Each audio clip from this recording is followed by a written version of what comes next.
아버지 하나님, 하나님의 약속을 어기고 선악과를 따먹고 도망가 숨어 두려워하던 아담과 하와를 찾아오셔서 말씀하신 하나님, 아내를 빼앗기고도 아무것도 하지 못하며 밤새 무능력하고 무기력하게 웅크리고 있던 아브라함을 찾아오셔서 말씀하신 하나님, 이스마엘의 손을 잡고 쫓겨나 광야에서 슬피 울며 부르짖던 하갈을 찾아오셔서 말씀하신 하나님, 수가성 여인이 세상을 피해서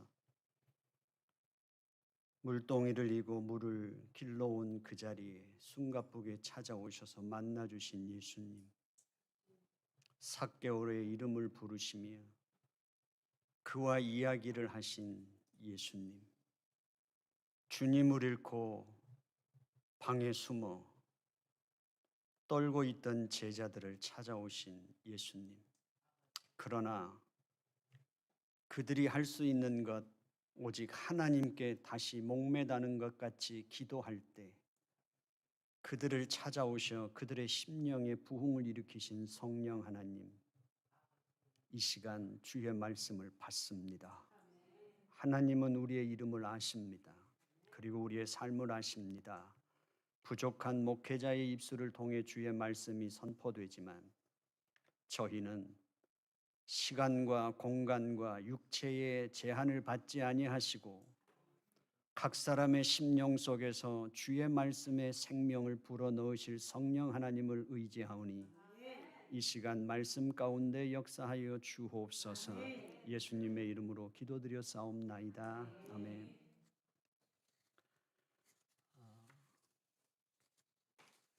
시편 22편을 보면 한 시인이 삶의 끝이 없는 나락으로 떨어지면서 무적행으로 떨어지는 것 같은 바닥이 보이지 않는 삶의 절망의 나락으로 떨어집니다.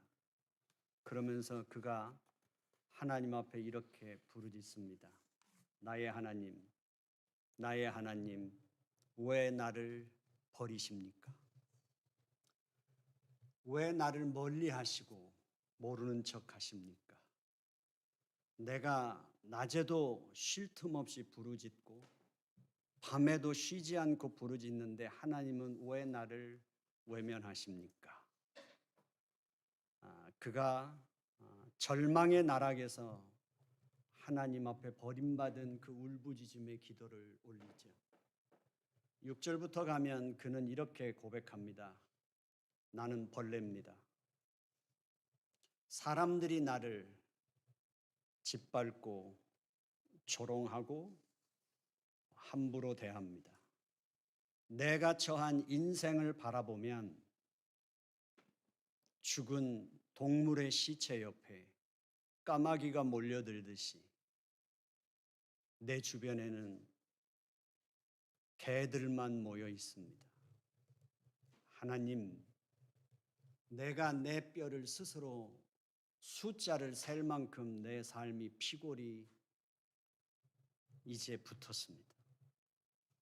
내가 내 뼈를 셀 수 있고 내 입이 쩍쩍 달라붙을 만큼 내 입이 타들어가고 있습니다. 그가 이렇게 하나님 앞에서 울부짖습니다. 근데 1000년이 지난 후에 예수님께서 십자가에서 동일하게 부르짖습니다. 나의 하나님, 나의 하나님, 왜 나를 버리십니까? 제자들도 다 도망가고 세상이 그를 못 박았고 그럼에도 불구하고 하나님은 침묵하시고 하나님께서는 그를 버리셨습니다. 1000년 전에 한 사람의 인생 속에서 하나님의 사람의 그 부르짖음이 하나님의 아들의 부르짖음이 됐고, 그리고 기독교는 그 십자가에서 인간의 희망을 말합니다. 그리고 인류의 희망을 말하자. 그 희망은 무엇일까요? 그것은 실패가 아니라 하나님께서는 무적행과 같은 인생의 절망의 나라까지, 그것이 이 세상에서 버림받은 인생의 끝없는 그 수치와 절망의 자리까지라도 하나님은 찾아오시는 하나님이시라는 사실. 그리고 기독교가 말해주는 건 이것입니다. 당신은 어느 삶의 자리에 있든지 혼자가 아닙니다. 우리는 우리의 인생 속에 어떤 삶의 자리에 놓일지라도 우리는 우리만 있는 것이 아닙니다. 그것이 기독교가 전하는 진리이고 복음입니다. 설령 우리가 나의 잘못으로 세상이 도저히 용납할 수 없는 죄를 지었다 할지라도, 파렴치한 죄를 지었을지라도, 인간의 탈을 쓰고 지을 수 없는 죄를 짓고 그가 형무소의 한 바닥에 굴러 있다 하더라도 하나님은 말씀하십니다. 너는 혼자가 아니라고. 내가 너와 함께 한다고.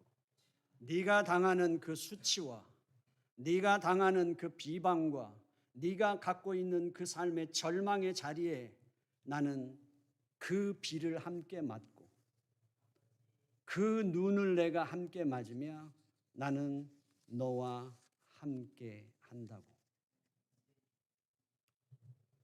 바로 그것이 기독교가 전하는 복음입니다.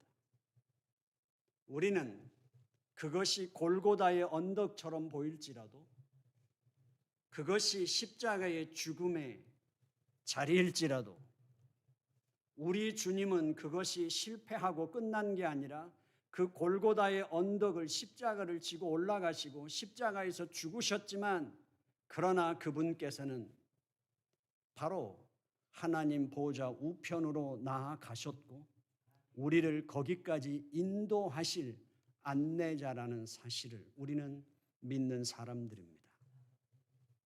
우리가 갖고 있는 복음이며 우리가 그 복음 안에서 사는 사람들입니다. 오늘 6절 말씀에서 요한은 가이오라는 사람에 대해서 칭찬합니다. 그러면서 그 요한은 가이오에게 이렇게 말하죠.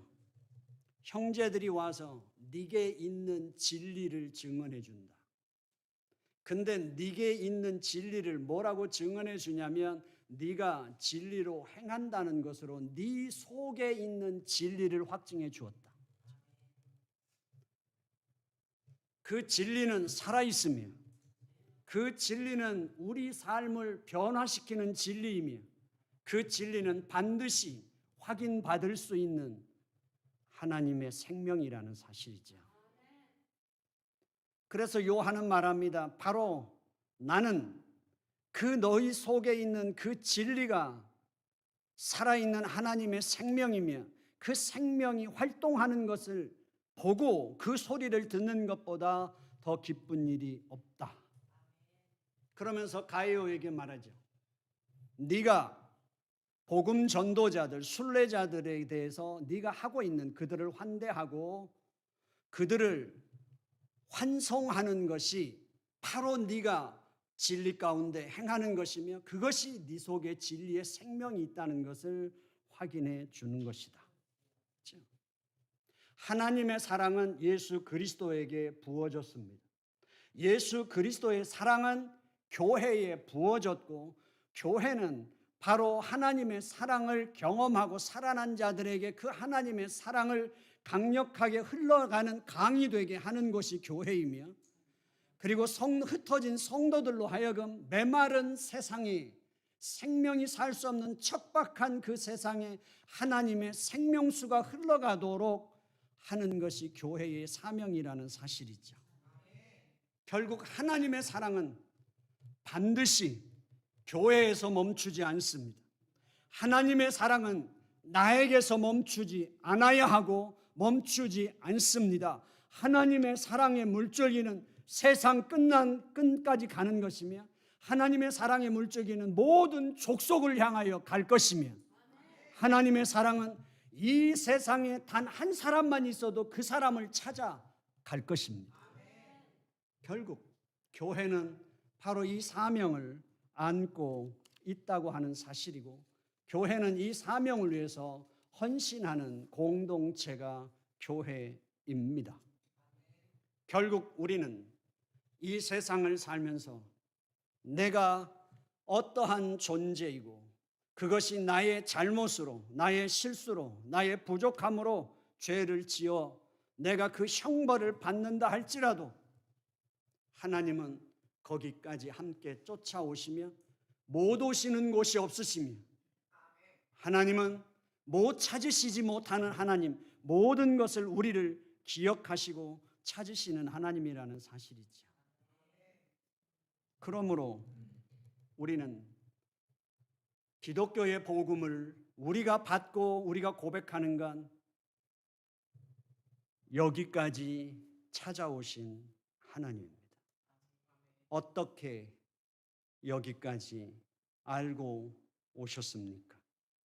내가 어떻게 여기까지 여기 있는 줄 알고 찾아오신 하나님, 바로 그것이 우리에게 복음이고 이 복음을 경험한 자만이 그 순간부터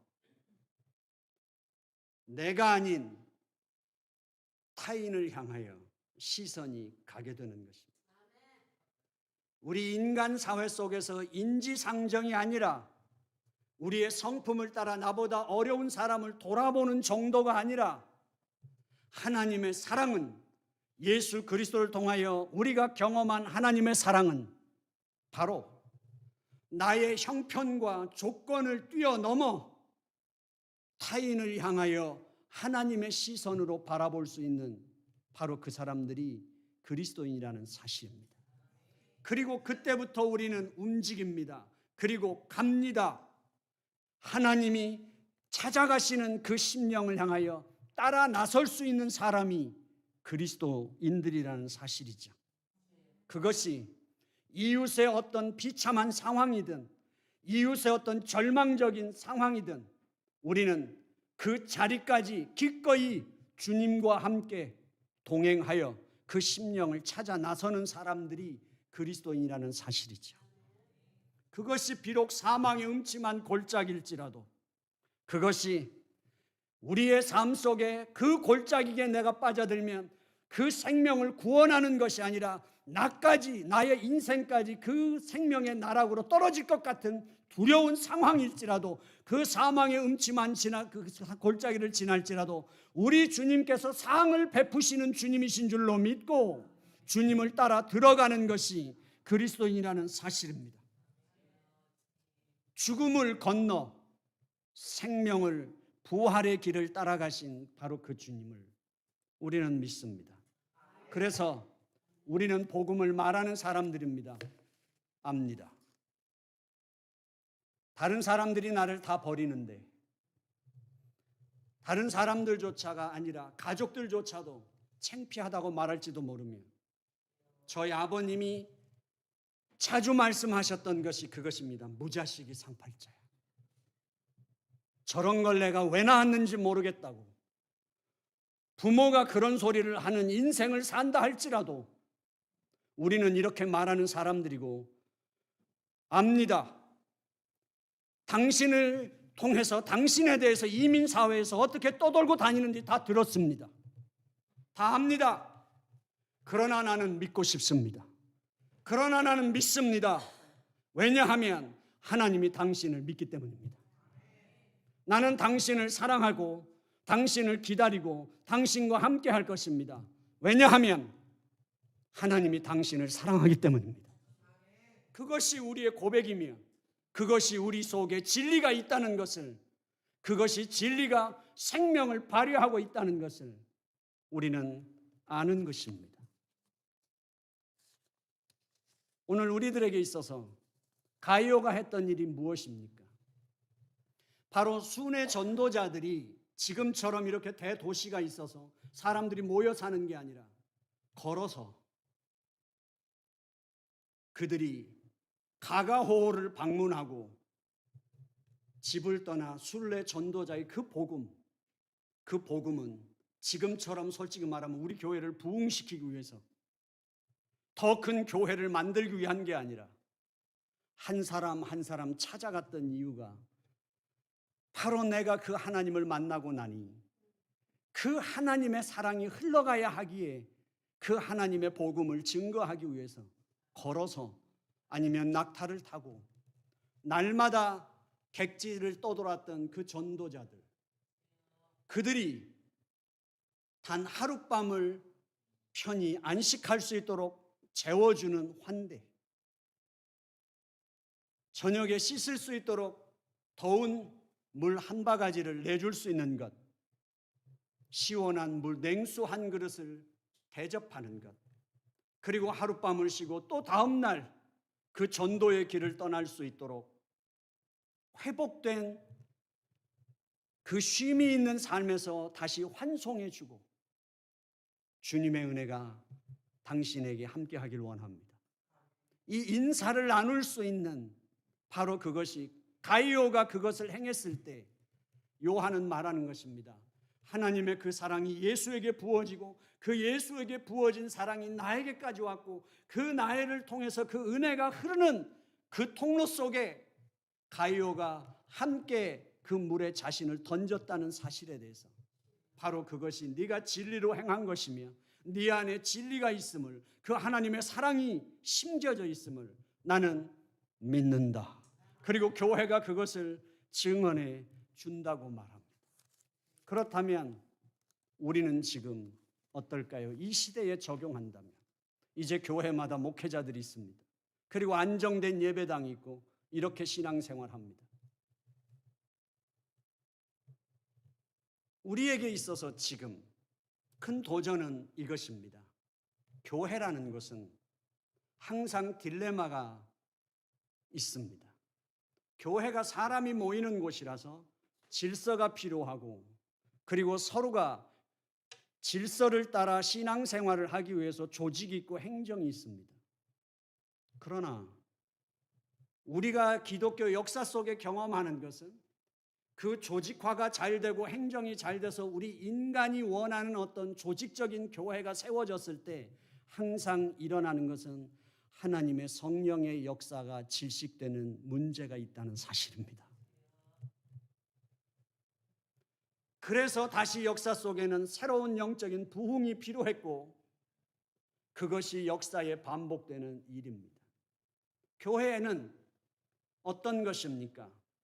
우리가 원하는 방식대로 우리가 세워가는 교회도 필요하겠지만 행정적인 면에서 그렇게 조직, 지역교회가 필요하겠지만 그러나 교회는 하나님께서 일하시는 그 하나님의 역사하심 속에 우리가 따라 흐르는 것이 교회의 사역이라는 사실이에요. 여러분들이 바라는 교회가 있을 겁니다. 특별히 목회자에게 더 그렇습니다. 목회자들이 바라는 교회, 꿈꾸는 교회가 있을 거예요. 그런데 제가 27회 단독 목회를 시작해서 지금까지 경험한 건 이것입니다. 저에게 중요한 사람은 하나님이 항상 없애신다는 거예요.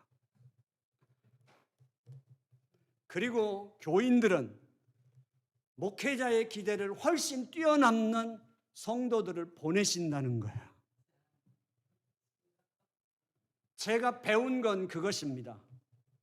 하나님께서 이끄시는 교회 속에 하나님의 그 현장 속에서 나는 내가 하는 역할을 변함없이 감당하는 것이 중요하다는 사실이죠.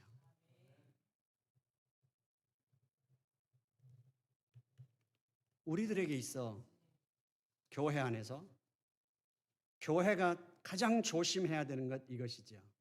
왜 순회 전도자들이 이방인들에게 복음을 전하면서 그들에게 아무런 대가도 받지 않았을까요? 제가 먹을 게 없는데 밥 한 끼 주실래요? 이 소리도 안 했고, 그들은 왜 예수님이 말씀한 대로 제자들을 파송하면서 너희 전대에 두 벌의 옷도 넣지 말고 두 켤의 신발도 넣을 필요도 없다, 떠나라. 아마 예수님의 초대 이 순회 전도자들은 바로 그것을 염두에 두고 있지 않았을까요? 그래서 그들이 기대했던 건 딱 하나밖에 없습니다. 하나님은 나의 가는 길을 위해서 하나님의 사람을 준비했을 거라는 믿음. 그러면서 그들이 끝까지 지켰던 건 뭐죠? 메시지가 메시지로서 올바로 전달되기 위해서는 메신저가 그 메시지와 일치해야 된다는 것이었을 겁니다. 우리가 전하는 복음은 언제나 하나님이 주도적이었습니다. 탕자의 비유에서도 탕자가 철이 들어서 돌아오니까 아버지가 받아준 것이 아니라 탕자가 떠난 순간부터 아버지는 대문 밖에서 기다리고 눈이 빠지도록 동네 어귀만 매일같이 바라봤다는 사실이에요. 돌아오는 아들이 아니라 아버지가 먼저 아들을 알아봤다는 것이죠. 수가성 여인이 물동이를 지고 그 시간에 올 때 예수님께서는 그 여인을 만나기 위하여 그 시간에 맞춰 찾아오신 예수님이라는 사실이죠. 순회 전도자들이 지켜야 했던 건 하나님이 당신을 사랑하십니다. 하나님이 당신을 사랑하는 이유는 당신에게 어떤 능력이 있어서가 아니라, 당신의 조건이 있어서가 아니라, 하나님의 나라를 위하여 당신이 필요해서가 아니라, 하나님의 사랑은 조건이 없습니다. 그리고 하나님은 당신을 어디에 삶의 나락에 떨어지든 당신의 삶의 조건이 어떠하든 거기에 항상 함께 하시는 하나님이십니다. 당신은 하나님께서 책임지시는 인생이라는 사실 두려워하지 마십시오. 바로 이 복음이 제대로 전달되려면 메신저가 이 복음에 합당해야만 했기 때문에 그들은 이방인들에게 그 어떤 대가도 어떤 보상도 거절하고 살았던 거지요. 그리고 하나님의 사람들의 환대와 환송으로 그들은 그 복음의 길을 걸어갔던 것입니다. 7절 말씀에서 그들이 그렇게 할 수밖에 없었던 이유는 주의 이름을 위하여, 그의 이름을 위하여, 하나님의 이름을 위하여. 오늘 우리들에게 있어 지금 현대 교회에서 적용해 본다면 어떤 걸까요? 우리에겐 시설도 좋아졌고 환경도 좋아졌고 조건도 좋아졌는데 우리에겐 정말 하나님의 이 은혜가 흐르고 있을까요? 하나님의 이 은혜가 흐르고 있는 것일까요? 우리는 은혜에 따라서 흘러가는 걸까요? 아니면 은혜를 쫓아 움직이는 걸까요? 어쩌면 우리는 거기에서 멀리 떠나 있어 몸부림치는 건 아닐까요? 우리에게 필요한 건 이것입니다. 가이오는 순회 전도자들을 섬겼지만 지금으로 말한다면 교회가 다시 한번 회복되어야 하는 이유는, 그리고 지점은 바로 이 은혜를 흐르게 하는 물꼬를 트는 일입니다. 막힌 것을 해결하고 닫힌 것을 열어서 그것을 해결하는 것입니다. 그것은 다른 것이 없습니다. 우리는 서로를 믿습니다. 왜 믿느냐 하면 인격을 신뢰하는 것도 아니며 능력을 신뢰하는 것도 아니며 의지를 신뢰하는 것이 아니라 하나님을 믿습니다. 우리는 믿습니다. 우리의 각자의 심령 속에 예수 그리스도의 복음의 씨앗이 뿌려졌다는 사실, 그리고 그 씨앗은 생명이 있다는 사실, 우리는 믿습니다. 그렇다면 우리의 각자의 성향과 각자의 시선 속에서는 모든 사람들이 다 다릅니다. 색깔도 다르고 자라온 배경도 다르고 가치관도 다르고 삶의 방식도 다 다릅니다. 그러나 믿음에서도 마찬가지입니다. 우리는 예수 그리스도 안에 그 생명이 우리 안에 심겨져 있다면 이런 것입니다. 어떤 초신자들에게서는 내가 교회를 가야 되는데 그걸 10년째 말하고 있는 사람이 있을지도 모릅니다. 내가 성경을 읽어야 되는데 성경을 읽고 싶은데 이걸 계속 듣기 싫을 만큼 나만 만나면 말하는 사람이 있을지도 모릅니다. 내가 기도를 해야 되는데 기도해야 되는데 내가 예배를 나가야 되는데 금요 모임도 가야 되는데 토요일 날 새벽 기도도 가야 되는데 말하는 사람이 있을 겁니다. 나도 교회 일에 같이 참여하고 싶은데 만나기만 하면 말하는 사람이 있을지 모릅니다. 듣기 싫을 때도 있고 뭐라고 한번 쏴붙이고 싶을 때도 있을지 모릅니다. 그런데 그 사람의 행동이 어떠하든 10번 말하고 10번 넘어져도 우리가 봐야 할 건 그 속에 영혼의 부르짖음을 들어야 한다는 사실이죠. 그걸 못 보면 다 윤리적이고 도덕적이고 그리고 이런 겁니다.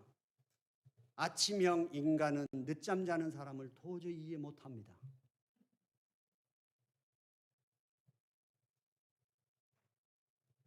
각자의 자기의 삶의 방식에서 교인들이 다 자기가 최고 잘하는 데다가 사람들을 맞춰놓으면 예배 안 빠지는 사람들은 예배 빠지는 사람들이 이해할 수 없고 기도하는 사람은 기도 안 하는 사람을 이해할 수가 없고 봉사하는 사람은 봉사 안 하는 사람을 이해할 수가 없고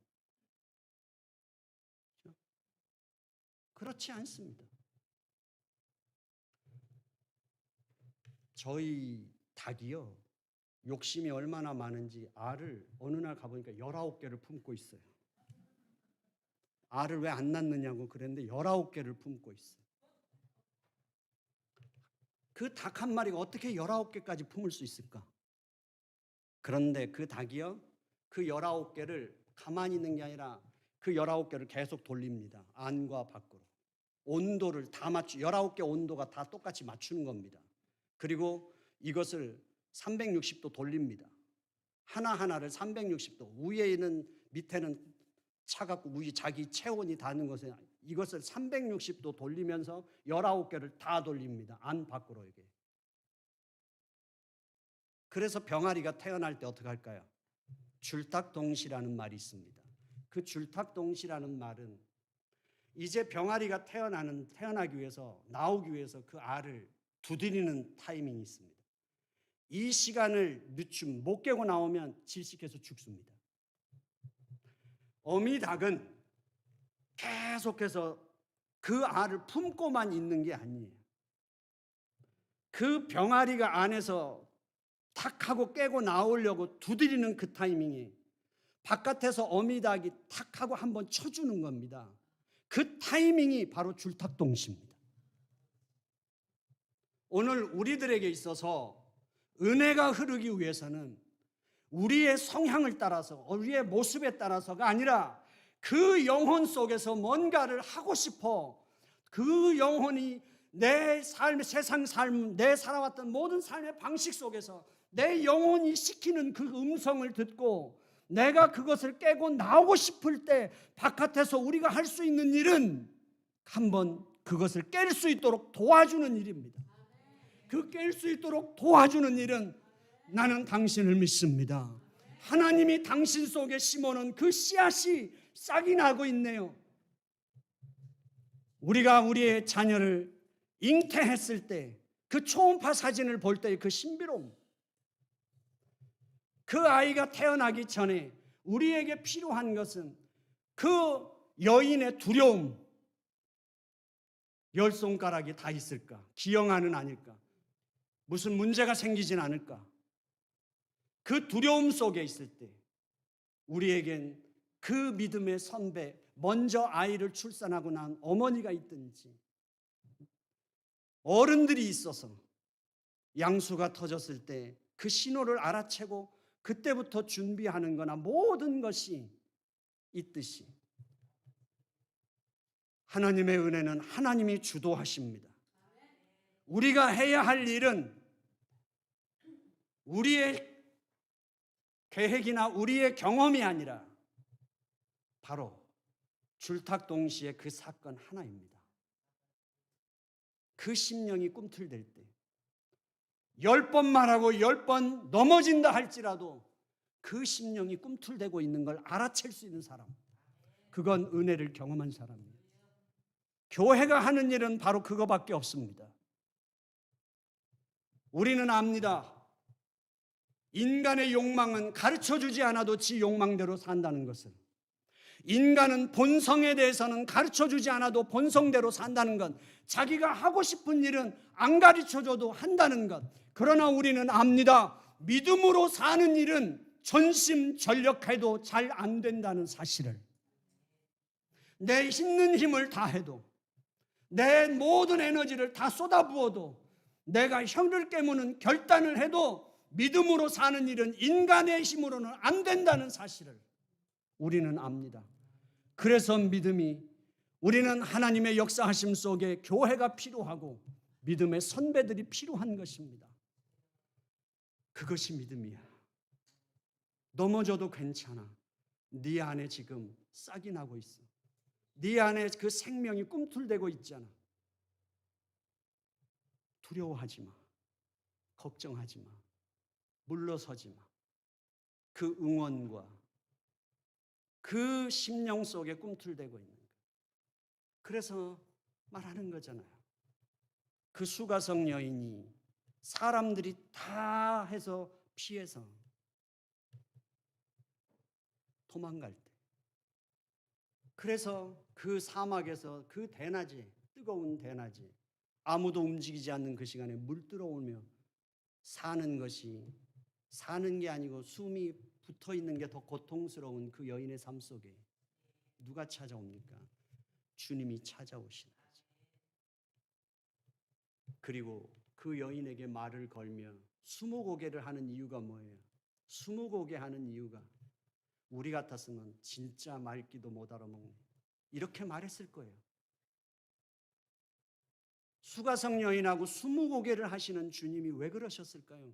수가성 여인이 자기 삶에 대해서 쏟아놓을 게 너무 많았어요. 자기 인생에 대해서 그 질기디 질긴 인생을 살아오면서 누구 얘기를 들을 여유가 없는 거예요. 찌든 그 인생 속에 주님이 아니라 하나님이 찾아오셔도 들어줄 여유가 없고 들리지가 않는 거예요. 내 인생을 누가 안다고요? 내 인생에 대해서 누가 관심을 가져준 적이 있다고요? 내 말에 누구 하나 진심으로 귀 기울인 적이 없는 인생 속에서 죽지 못하고 산 그 인생이 어떤 인생인데 주님이 그걸 끝까지 들어주신 겁니다. 그리고 나서 그 여자가, 사람 피해서 물 길러 나왔던 그 여자가 어디로 뛰어갑니까? 동네로 뛰어갑니다. 사람들 속으로 뛰어 들어간다는 거예요. 삭개오의 이름을 불러주잖아요. 누구도 불러주지 않던 그 이름. 오늘 우리들은 바로 그 이름을 불러주도록, 그 이름을 불러주면 그 인생이 삭개오의 말처럼 돈도 필요 없어요. 아무것도 필요 없어요. 나 오늘 죽어도 여한이 없어요. 부모님들이 하는 말이에요. 부모님들이 가끔 하시는, 오늘 죽어도 여한이 없어. 그렇죠? 제가 그랬어요. 한국에 가서 저희 큰 누님 자녀들이 이제 40대 중반인데 70대 중반에 그 어머니가 한 번만 이제 잘못되면 의사도 책임 못 진다고 한 그 큰 누님인데, 그 큰 누님이 내려가서 98세 고모, 93세 저희 어머니 바로 옆에 작은 어머님 91세, 75세 저희 누님 세상 말로 다리병신, 78세의 매형이 그 여자 4명 섬기는 거예요. 그러니 조카들이 얼마나 펄펄 뛰겠어요. 그래도 그들에겐 지 어머니 아버지인데, 그들과 만나서 이렇게 말했어요. 가혹한 말이지만 내가 증조 할아버지를 봤으니까요. 20살도 안 돼서 시집 와서 증조 할아버지, 할아버지, 아버지 바로 동네 절반이 장씨, 할아버지, 형제들 다 그 옆에 다 살았는데 그 장손의 며느리로 시집 와서 살면서 그 한 맺힌 거 제가 그랬어요. 미안하지만 너희들한테는 좀 잔혹한 말인지 모르지만 할머니가 그걸 다 쏟아 놓아야 돌아가실 것 같아. 할머니는 지금 살고 싶은 거고 돌아가실 준비를 하는 것 같아. 한평생 남편이 그 손을 잡아준 적도 없고 이번에 갔는데 저희 어머님이 그러시더라고요. 너희 애비가 내가 죽거든 이제 언제 만날지 모르지만 너희 애비 옆에는 묻지 말아달라고. 결혼을 해서 지금까지 살면서 단 일부를 내 손에 갖다 쥐어준 적이 없다고, 선물 한 번 사온 적 없고 수고했다고 말한 적 없고 그 시아버지, 시할아버지까지 그 시당수까지 시장할아버지까지 다 모시고 살아도 고생했다는 말 한 번도 못 들었고 단 일부를 갖다 주면서 살림에 보태라는 말을 한 번도 한 적이 없다고.